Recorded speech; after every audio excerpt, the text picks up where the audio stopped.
After 2 days was the feast of the Passover and of unleavened bread. And the chief priests and the scribes sought how they might take him by craft, and put him to death. But they said, Not on the feast day, lest there be an uproar of the people. And being in Bethany, in the house of Simon the leper, as he sat at meat, there came a woman having an alabaster box of ointment of spikenard, very precious. And she brake the box and poured it on his head.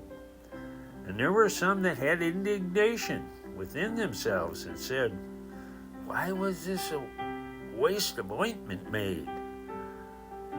For it might have been sold for more than 300 pence, and have been given to the poor. And they murmured against her. And Jesus said, Let her alone. Why trouble ye her? She hath wrought a good work on me. For ye have the poor with you always, and whensoever ye will, ye may do them good. But me ye have not always. And she hath done what she could. She is come aforehand to anoint my body to the burying. Verily I say unto you, wheresoever this gospel shall be preached throughout the whole world, this also that she hath done shall be spoken of for a memorial of her.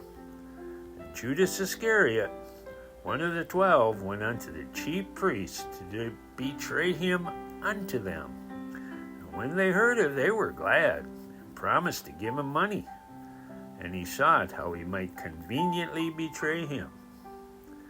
And the first day of unleavened bread, when they killed the Passover, his disciples said unto him, Where wilt thou that we go and prepare, that thou mayest eat the Passover? And he sendeth forth 2 of his disciples, and saith unto them, Go ye into the city, and there shall meet you a man bearing a pitcher of water. Follow him.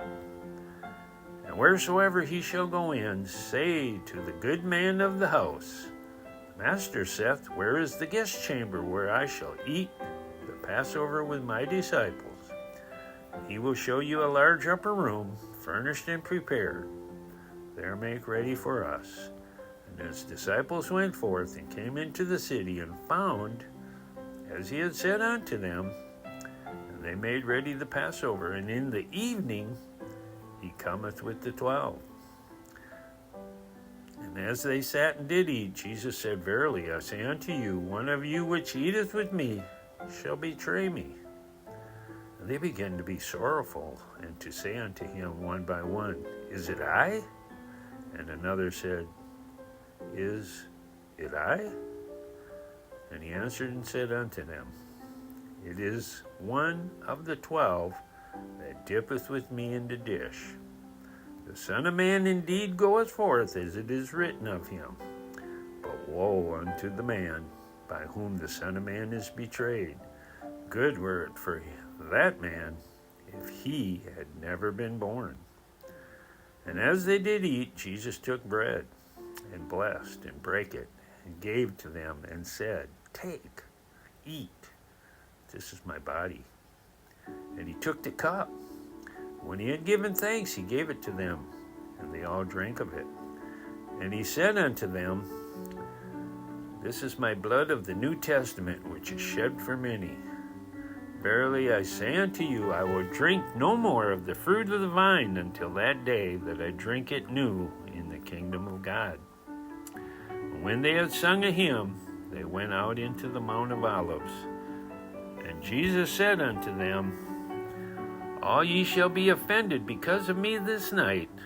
For it is written, I will smite the shepherd, and the sheep shall be scattered. But after that I am risen, I will go before you into Galilee. But Peter said unto him, Although all shall be offended, yet will not I. Jesus said unto him, Verily I say unto you, that this day, even in this night, before the cock crow twice, thou shalt deny me thrice. But he spake the more vehemently, If I should die with thee, I will not deny thee in any wise. Likewise also said they all. And they came to a place which was named Gethsemane, and he saith unto his disciples, Sit ye here, while I shall pray.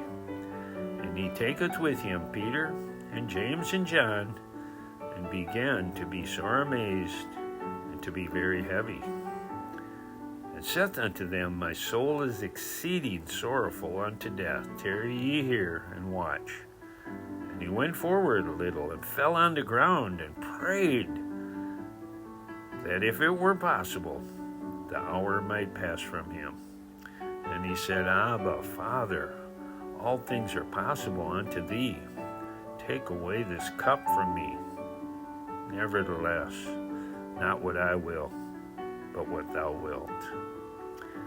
And he cometh and findeth them sleeping, and saith unto Peter, Simon, sleepest thou? Couldest not thou watch 1 hour? Watch ye and pray, lest ye enter into temptation. The spirit truly is ready, but the flesh is weak. And again he went away and prayed, and spake the same words. And when he returned, he found them asleep again, for their eyes were heavy. Neither wist they what to answer him. He cometh the third time, and saith unto them, Sleep on now, take your rest, it is enough, the hour is come. Behold, the Son of Man is betrayed into the hands of sinners. Rise up, let us go. Lo, he that betrayeth me is at hand. And immediately, while he yet spake, cometh Judas, one of the 12, and with him a great multitude with swords and staves from the chief priests and the scribes and the elders. And he that betrayed him had given them a token, saying, Whomsoever I shall kiss, that same is he. Take him, and lead him away safely. And as soon as he was come, he goeth straightway to him, and saith, Master, Master, and kissed him. And they laid their hands on him, and took him. And one of them that stood by drew a sword, and smote a servant of the high priest, and cut off his ear. Jesus answered and said unto them, Are ye come out as against a thief, with swords and with staves, to take me? I was daily with you in the temple teaching, and ye took me not. But the scriptures must be fulfilled. And they all forsook him, and left. And there followed him a certain young man, having a linen cloth cast about his naked body. And that young man laid hold on him. And he left the linen cloth, and fled from them naked. And they led Jesus away to the high priest, and with him were assembled all the chief priests and the elders and the scribes. And Peter followed him afar off, and even into the palace of the high priest, and he sat with the servants, and warmed himself at the fire. And the chief priest and all the council sought for witness against Jesus to put him to death, and found none. For many bare false witness against him, but their witness agreed not together. And there arose and bare false witness against him, saying, We heard him say, I will destroy this temple that is made with hands, and within 3 days I will build another made without hands. But neither so did their witness agree together. And the high priest stood up in the midst, and asked Jesus, saying, Answerest thou nothing? What is it which these witness against thee? But he held his peace, and answered nothing. Again the high priest asked him, and said unto him, Art thou Christ, the Son of the Blessed? And Jesus said, I am. And ye shall see the Son of Man sitting on the right hand of power, and coming in the clouds of heaven. And then the high priest rent his clothes, and saith, What need we any further witnesses? We have heard the blasphemy. What think ye? And they all condemned him to be guilty of death. And some began to spit on him, and to cover his face, and to buffet him, and to say unto him, Prophesy. And the servants did strike him with the palms of their hands. And as Peter was beneath in the palace, there cometh one of the maids of the high priest, and when she saw Peter warming himself, she looked upon him, and said, And thou also was with Jesus of Nazareth. But he denied, saying, I know not, neither understand I what thou sayest. And he went out into the porch, and the cock crew. And the maid saw him again, and began to say to them that stood by, This is one of them. And he denied it again, and a little after, they that stood by again said to Peter, Surely thou art one of those, for thou art a Galilean, and thy speech agreeth thereto. But he began to curse, to swear, saying, I know not this man of whom ye speak. And the second time the cock crew. And Peter called to mind the word that Jesus said unto him before the cock crew twice, Thou shalt deny me thrice. And when he thought thereon, he wept.